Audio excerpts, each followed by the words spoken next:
Onda Cero. Rafa La Torre.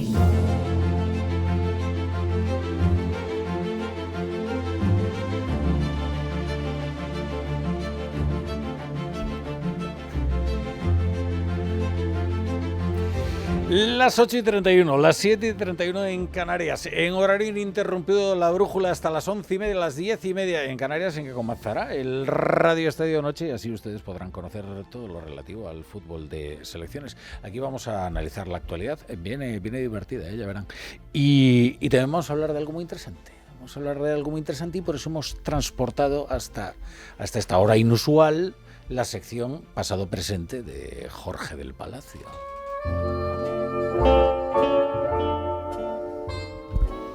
Con su sintonía y todo, se ha traído hasta aquí su ropaje sonoro. ¿Qué tal, Jorge? ¿Cómo estás? Pues encantado de estar aquí, ¿Qué tal, Rafa? profesor? Hoy vamos a hacer una sección distinta. Exacto. Más larga, distinta. Además has traído un invitado. O sea, efectivamente. Te sientes tan a gusto que ya... Me tomo esas libertades. Conmigo. Pues preséntanoslo, ¿te parece? Pues mira, creo que es una buena ocasión para hablar de un libro que se va a publicar dentro de 2 días, que se llama La otra Guerra Fría, cómo el capitalismo y el comunismo convirtieron la cultura en un campo de batalla, que lo publica Alianza Editorial y el autor es Ramón González Ferriz. Hombre, Ramón, ¿qué tal? Bienvenido a La Brújula. Muchas gracias, ¿cómo estáis? Dentro de 2 días es el estreno. Hasta mañana, sí. Está en todas las librerías. Bien, fantástico. La otra guerra, ¿por qué te ha parecido interesante, Jorge? Bueno, yo creo que ahora siempre, en los últimos años se habla mucho de la batalla de las ideas, la batalla cultural, ¿no? Los partidos que la dan, que no la dan, que hay que darla, que no hay que darla, pero resulta que es que realmente vivimos en una guerra cultural desde el final de la Segunda Guerra Mundial. Y yo creo que era un tema muy poco tratado en la literatura española, creo que sí tiene un recorrido bastante mayor en la literatura anglosajona, pero es un tema precioso, bonito, interesante y que habla de un tiempo, la Guerra Fría, que nos ha constituido, que ha constituido nuestro tiempo. Entonces me parecía interesantísimo poder hablar del libro y más aún con el propio autor. Claro, es que hubo un tiempo, ¿no?, en que los héroes se alistaban en una causa, ¿no?, en una causa política. Había héroes del capitalismo, había héroes del comunismo y también había disidentes en ambos bandos, ¿no, Ramón? Sí, y luego los mandatarios de esa época, desde finales de los años 40 hasta los años 80, creían que la manera de crear héroes, de generar entusiasmo ideológico, de cohesionar a los tuyos, era mediante la cultura. Gastaron muchísimo dinero, tanto Estados Unidos como la Unión Soviética, también España, en promocionar cultura, que nos parece un poco loco, ¿no? Pensar que un gobierno pague una ópera o pague un poema pensando que eso puede tener un impacto en la política. Oye, eso es impensable y es irrelevante. Pero en ese momento se lo tomaba muy en serio. Porque no hablamos solo de cultura de masas. No. Hablamos también de otros autores, pues yo que sé, Ilya Ehrenburg, que ahora mismo no creo que sea bestseller, ¿no? No, convertían Stalin, si no le gustaba el plano de una película de Einstein porque le parecía que no era suficientemente marxista, prohibía la película. Si una ópera parecía de Shostakovich, en el caso también de Stalin, le parecía que no reflejaba los valores revolucionarios, ese hombre quedaba asumido en el ostracismo. En Estados Unidos pasaba un poco lo mismo, ¿no? Era en ese momento Estados Unidos un país bastante racista todavía, con leyes racistas, pero les parecía que para hacer propaganda de Estados Unidos en el exterior estaba muy bien coger a Louis Armstrong y llevarlo por Europa del Este o por Asia a tocar jazz para demostrar que Estados Unidos realmente era el sitio de la libertad donde no había turismo, donde no había racismo. Y claro, y ahora que mencionas el caso de Shostakovich, tan dramático, ¿no?, cuando hace el estreno de Lady Macbeth de Menz, ¿no?, y recibe esa crítica feroz que él atribuye directamente a la pluma de Stalin, ¿no? Estaba el otro caso, ¿no?, que era el de Stravinsky, ¿no? Sí. Es decir, los disidentes de la Unión Soviética eran recibidos y bien acogidos en Estados Unidos, y Stravinsky hacía grandes giras, ¿no? Y entonces lo presentaban como, fijaos, este hombre que ha sobrevivido, ¿no? Sí, en Occidente, sobre todo en Estados Unidos, pero también en Europa, que autores soviéticos abandonaran la Unión Soviética y se pasaron al bando occidental para explicar las maldades del comunismo, era un triunfo enorme, ¿no? Cuando Nureyev se escapó, cuando el Teatro Bolshoi estaba de gira por Canadá y Nureyev se escapó del teatro burlando a los agentes de la KGB que estaban impidiendo que nadie se fugara, fue la portada del New York Times del día siguiente. O sea, un bailarín de la Unión Soviética se muda a Estados Unidos, se fuga a Estados Unidos porque nuestro sistema es mejor. Y aquí nos reprimimos y apoyamos. Bueno, la CIA también hacía lo suyo. Hombre, claro. La CIA también es verdad que cuando uno con Nureyev visitaba un supermercado en Canadá debía decir, vaya con la propaganda. Pero bueno, en fin. Pues mira, es verdad que el libro presenta una colección de episodios que recogen muy bien, ¿no? Temporal, geográficamente, distintos episodios de esta Guerra Fría cultural. A mí hay una cosa que me ha gustado mucho al leerlo, que hay un hilo conductor que tiene que ver con lo que habéis dicho, ¿no? De cómo la naturaleza del producto cultural va transformándose. Y el libro empieza de manera magnífica hablando de Gorky, ¿no? Y esa concepción del escritor que tenía la Unión Soviética como ingeniero del alma, ¿no? Ni más ni menos. Había que escribir grandes novelas que fuesen reflejo del espíritu del realismo socialista. Pero el libro termina con una estampa que es David Hasselhoff cantando en Berlín, ¿no? Sí. ¿Cómo se produce esa transformación? Bueno, yo creo que es una transformación que ha marcado un poco la segunda mitad del siglo XX, que es, lo digo sin nostalgia, o quizá con un poco, pero no mucha nostalgia, pero es que en los años 40 y 50 la CIA, por ejemplo, pagaba revistas literarias en japonés, en varias lenguas de la India, en alemán, también en español, aunque publicada en Francia, porque se pensaba que la poesía o la literatura era un arma brutalmente cargada de fuerza ideológica. Claro, a medida que pasa el tiempo, lo que se va viendo es que lo que tiene fuerza ideológica empieza a ser la televisión, la música pop, otro cine distinto, ya no tanto el cine considerado un cine más serio, como queramos llamarlo, sino un cine más comercial. Es decir, la transformación de cómo se utiliza en la Guerra Fría la cultura es la transformación de la propia cultura. En los años 50 quizá podías pensar, como pensó la CIA, que el expresionismo abstracto podía ser el arte que encarnara la libertad estadounidense. Claro. 15 años después, Kennedy ya sospecha que lo que puede encarnar el capitalismo mejor es James Bond, y no el expresionismo abstracto. Y entonces recomienda a James Bond y James Bond se convierte en un mega éxito gracias en parte a Kennedy. Y entonces el entretenimiento se convierte en el vehículo político, ¿no? En eso estamos también ahora, ¿eh? En el que los políticos dicen, oye, cuidado, que aquí donde de verdad se modelan las conciencias es en los lugares más inesperados. También sucede que los políticos se dan cuenta de que es más fácil controlar a los museos o las programaciones del teatro de la ópera que a los Beatles. Claro. O que Estados Unidos de repente, cuando después de la Segunda Guerra Mundial está en Europa, digamos, protegiéndonos de la amenaza comunista, también la cultura europea se americaniza muy rápido, ¿no? Y cuento la historia, que es bastante fascinante, de las novelas del oeste, ¿no? Sí. Francisco Ledesma nunca ha estado en Estados Unidos, pero se inventa un nombre americano, publica las novelas de Silver Lane, y eso genera la sensación en Europa de que lo que es guay es lo americano, y se hace a través de la cultura popular. Y eso tiene que ver además con un giro también geopolítico de España, ¿no? Totalmente. Y entonces empiezan las parodias también, ¿no? El giro político, que es interesante, y me gusta cuando Franco, la primera Bienal de Arte Hispanoamericano, hay una gran sorpresa porque hay arte abstracto. Entonces el arte abstracto en España había estado mal visto por el régimen porque lo identificaba con la Segunda República. Claro. Y lo identificaba con Picasso. Pero una serie de intelectuales más jóvenes, como Dionisio Ridruejo, por ejemplo, empiezan a decir, no, es que el arte abstracto puede ser no solo la modernidad, sino encarnar la espiritualidad católica. Hay una forma de abstracción que encarna de algún modo. Entonces ponen cuadros abstractos de la Bienal y llevan a Franco a ver los cuadros abstractos. Y le guía Antoni Tàpies, el pintor catalán, abstracto y brillante. Y entonces, con un poco de miedo a ver cómo va a reaccionar Franco, Tàpies le muestra los cuadros abstractos y le dice, estos son los pintores revolucionarios. Y Franco los mira y dice, bueno, pues mientras hagan la revolución así, no está mal. Está bien. Entonces sí es un momento de americanización y del giro español, que después de la visita de Eisenhower y demás, paradójicamente, empieza a ver que el pop, al principio no sabe muy bien qué hacer con eso, pero a medida que hay bases en España, bases americanas, entran discos de rock a través de las bases americanas, hay una cosa que a mí me fascina. En el año 40 están los nazis en la Plaza de las Ventas. En el año 65 están los Beatles en la Plaza de las Ventas. Aquí tengo aquí el extracto. Mira. En 1965, The Beatles tocaron en la Plaza de Toros de las Ventas de Madrid con los Pequeñiques como teloneros, un grupo español que imitaba las grandes tendencias del pop anglosajón. Claro, los Pequeñiques también se ponían así los pelos, ¿no? Que ahora los ves y, bueno, no es un peinado demasiado escandaloso, no. Pero entonces eran pues muy melenudos.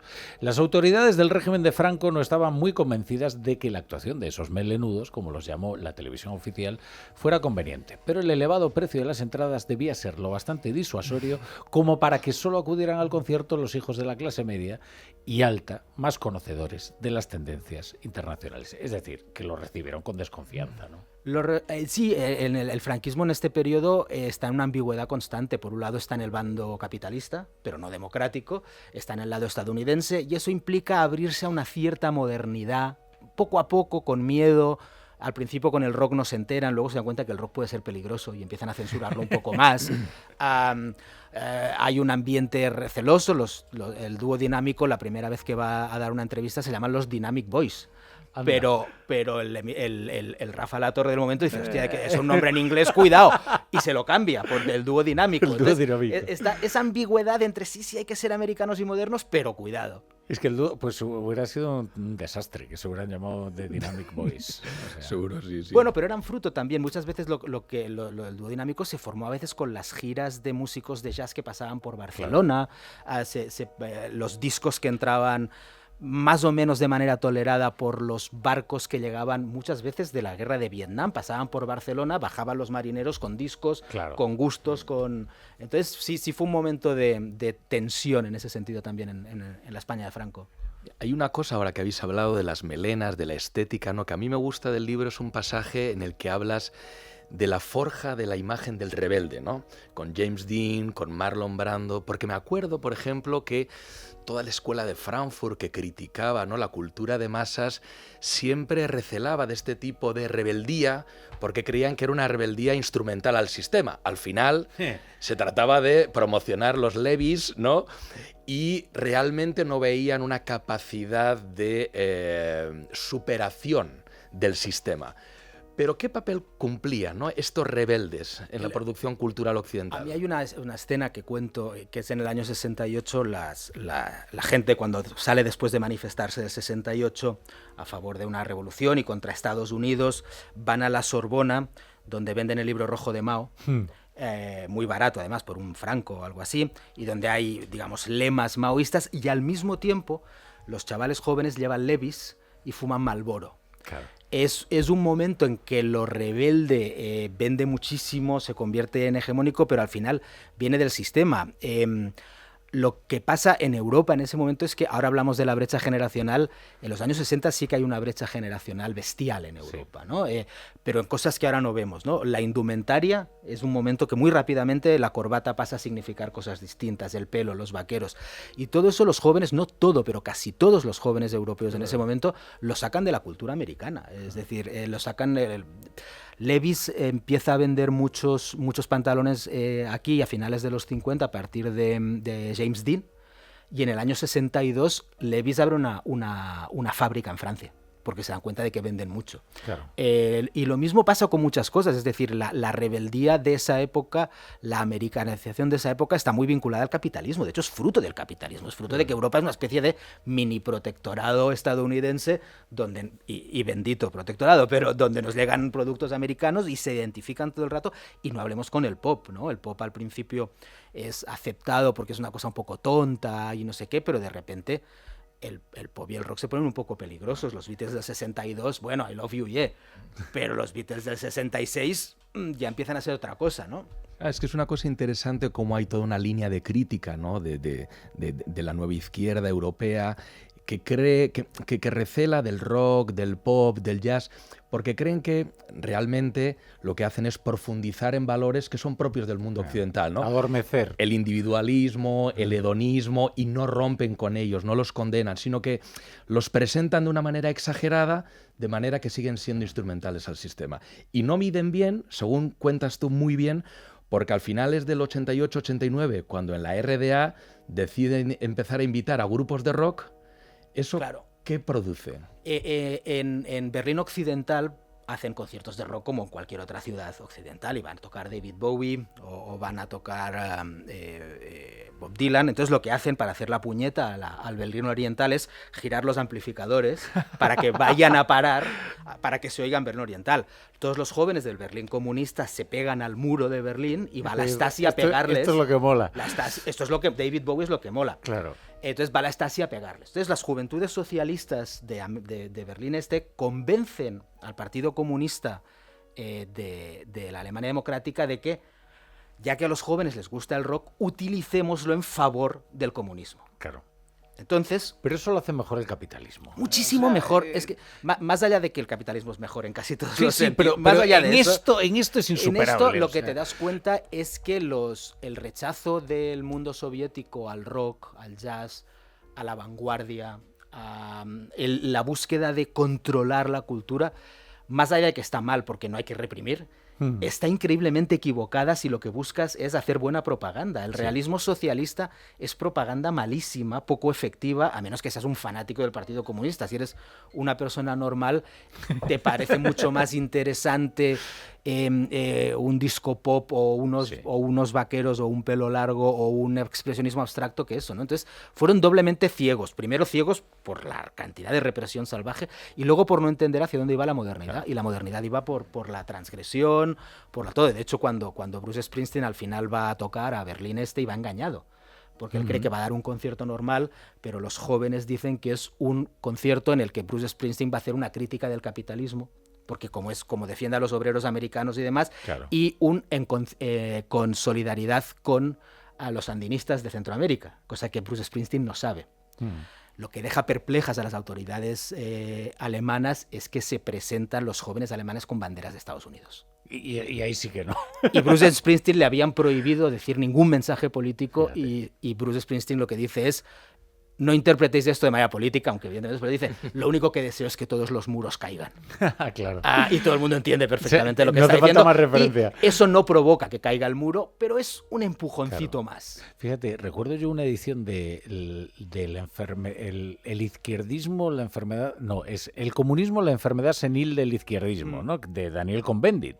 Cuando saca Daniel Cohn-Bendit esto... todo el prefacio es una justificación de por qué se lo publica una editorial capitalista. Claro, ¿no? Y entonces el tío dice, no, bueno, claro, es que a estos capitalistas, como solo les interesa el beneficio, publican estas obras que impugnan completamente su sistema y tal. Y yo, bueno, pues como lo que quiero es que lo difundan. Y entonces ahí se produce una relación de interés que hace que la obra pues pero eso, circule. Uno de los capítulos del libro está centrado en el caso del doctor Zivago. Sí. Pasternak, que es un autor reconocido en la Unión Soviética, no se acaban de atrever a mandarle al Gulag porque es demasiado importante y es más revolucionario, pero escribe el doctor Zivago, las autoridades no dejan que se publique y lo saca de contrabando para que se publique en Italia. Y en Italia lo publica Feltrinelli, que es un editor comunista. Y entonces el Partido Comunista Soviético le dice que hace un editor comunista publicando un libro que nosotros hemos prohibido. Y Feltrinelli dice, yo creo que con una comprensión capitalista de la libertad, dice, es que sería un delito imperdonable no publicar este libro aunque ideológicamente esté mal. ¿No? La flexibilidad... Qué mal comunista era Feltrinelli. Sí, bueno, acabó muriendo en un atentado poniendo una bomba él mismo en persona para sabotear la red eléctrica de Milán. O sea, que era un revolucionario muy, muy, muy comprometido. Sí, terminó mucho más a la izquierda del Partido Comunista Italiano. Totalmente. Pero claro, era tan rico que era libre, no libérrimo. Podía hacer lo que quisiera, con lo cual era un editor que le daba mucho al Partido Comunista Italiano porque publicaba los clásicos del pensamiento, pero tenían que tolerar que tenía esas veleidades de quien no se deja domar porque no necesita del resto para vivir, ¿no? La historia del gato pardo es algo parecido también. La publica él contraviniendo las órdenes del partido y al final termina fuera del partido y buscando la libertad más allá de la izquierda comunista. Pero esta que dice Rafa es muy interesante y es buena parte del libro, ¿no? Porque cuando, por ejemplo, en Estados Unidos alguien en la CIA dice promocionemos el jazz, para muchos senadores estadounidenses el jazz es una cosa primero de negros y segundo lasciva. Yeah. Y entonces dicen, pero ¿cómo vamos a promover? Y entonces la gente de la CIA, que es increíblemente culta, y hay algunos informes que pongo en el libro en los que explican, ya veréis cómo a los comunistas les gusta y se hacen menos comunistas. Y entonces es una tensión constante entre, entonces para hacer caer el comunismo tenemos que llevar allí a los revolucionarios que nosotros detestamos en nuestra casa. Con el pop y el rock pasa un poco lo mismo. En la Checoslovaquia comunista entran discos de contrabando todo el rato, la gente está metiendo discos de los Rolling Stones, está metiendo discos de Pink Floyd tiene bastante importancia en Checoslovaquia, y las autoridades occidentales son ambiguas, porque dicen, ¿en serio van a ser estos hippies los que tumben el comunismo? Claro. No lo tumban, es mucho más complejo y es culpa de la ineptitud comunista, pero sí lo que aquí incluso resulta transgresor, el capitalismo dice, lo voy a utilizar igualmente. Claro. Sí, son artefactos además que se convierten en la divisa de lo que une a gentes en una militancia distinta, difusa, ¿no? Pero, hombre, al final hay una militancia en el Pink Floyd que dice, hay que romper el muro, ¿no? Oye, y ahora, vamos a ponernos unos años después del libro, en el hoy. No estamos viviendo una guerra fría, pero otra vez escuchamos las resonancias de la guerra cultural, ¿no? Y hay gente que dice, oye, no, la política tiene que ser una guerra cultural y tenemos que dar la disputa precisamente ahí y entrar en el entretenimiento y entrar en el tal. ¿La cultura se ha vuelto otra vez política o nunca ha dejado de ser política? Yo creo que la cultura siempre es política. Lo que creo que entienden los partidos es que la cultura se ha vuelto menos relevante.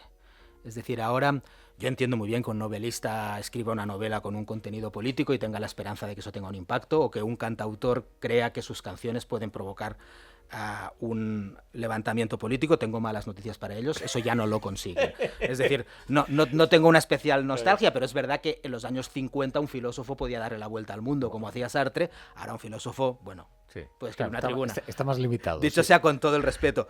Ahora lo que han entendido es que la guerra cultural se hace sobre todo en las redes y en el invento que creo que nos va a destruir, que es el infotainment. Sí. Ahora la guerra cultural, bueno, acordaos, Pablo Iglesias lo intentó con Juego de Tronos, luego salió mal porque resulta que la buena era mala. Sí, es que no controló. Entonces no controló bien. Entonces yo creo que seguimos viendo una cierta nostalgia de la Guerra Fría, quienes nos dedicamos a estas cosas, a pensar que la cultura todavía puede cambiar el mundo. Me temo que no puede cambiar el mundo la cultura. Pero cometió un error ahí de principiante, Pablo Iglesias, porque hay una norma que es nunca puedes tatuarte el rostro de una persona viva, porque siempre puede cagarla, dicho así de manera muy, muy vulgar. Y es lo que le pasó con Juego de Tronos. Espérate a la última temporada, a ver si resulta que todo esto va a ser una impugnación de tu ideario político. Ten cuidado. Pero yo creo que tiene algo de simulacro. O sea, a mí me parece bien que los actores tengan ideas políticas y se pronuncien. Lo que creo que ya no tienen es influencia. Sí. Lo que creo de verdad es que me parece muy bien que Javier Bardem tenga opiniones sobre Israel y Palestina. Es totalmente legítimo. Lo que creo es que ya nadie le sigue. Sí. Ahora seguimos o sigue la gente a otra clase de generadores de opinión que ya no están vinculados a la cultura. Y alguien puede decir, es una pérdida. Bueno, tal vez lo sea, no estoy seguro. Sí. Bueno, pero en eso sí que, fíjate, sí que le reconozco a Pablo Iglesias el olfato de haber visto una nueva militancia y además asumirla sin ningún tipo de pudor histórico, ¿no? Es decir, el que antes pegaba carteles, ¿no? Y sabía encolar y pegar carteles o hacer una pintada, ahora sabe hacerle el crop a una fotografía o coger un vídeo, editarlo y subirlo a las redes. Es la misma militancia, incluso mucho más eficaz porque llega más gente, ¿no? Yo creo que se ha producido ese desplazamiento que es también por cuestiones comerciales, quiero decir. Antes tú eras un americano que hacía una peli, pues el malo era ruso. O sea, era lo normal. Lo que pasa es que ahora si eres un director americano, tu peli se tiene que estrenar en China. Sí. Entonces, lo explico también, desde el año 97 no hay ninguna película estadounidense donde el malo sea chino. Es verdad. Ya no hay Fu Manchu. Porque los productores de Hollywood necesitan que las películas se estrenen en China para que sean rentables. Es decir, que el mundo también, quizás un triunfo de lo comercial, bueno, y bienvenido sea, pero que la batalla cultural, me temo, para bien o para mal, que se ha desplazado hacia otros sitios. Sí, yo recuerdo en Moscú ver el estreno de James Bond y estaba ahí tan tranquilo, James Bond pues bueno, chico, claro, hay que estrenarse en Moscú. Y Fu Manchu, pues antes era un malo muy recurrente, pero ahora ya no podemos recurrir al tópico de Fu Manchu, porque... rápido, Jorge. Nada, ¿no? Simplemente... Es que Trump está rajando de España, pero no sabes las cosas que está diciendo. No, que ese es uno de los hilos interesantes también del libro, ¿no? Cómo la cultura al final termina vinculándose más al mercado que a los gobiernos y eso determina su propia naturaleza. Sí, los productos. Al principio los gobiernos podían controlar la cultura porque dependía de museos o de salas de exposiciones. Cuando pasa a depender del mercado y de la radiofórmula lo tiene más complicado. Bueno, pues Ramón González Férriz, como nosotros no tenemos ningún pudor, no creemos que el lucro sea pecado, deseamos que te hagas inmensamente rico Muchas con gracias. esta obra cultural y además es tan enriquecedora. Y que vamos a recomendar otra vez. Es La otra Guerra Fría, y de cómo el capitalismo y el comunismo convirtieron la cultura en un campo de batalla. Pues muchas gracias por haber estado aquí en este modesto campo de batalla de La Brújula. Gracias a vosotros, ha sido un placer. Y nada, vuelve cuando Gracias a quieras. vosotros. Muchas gracias. Venga.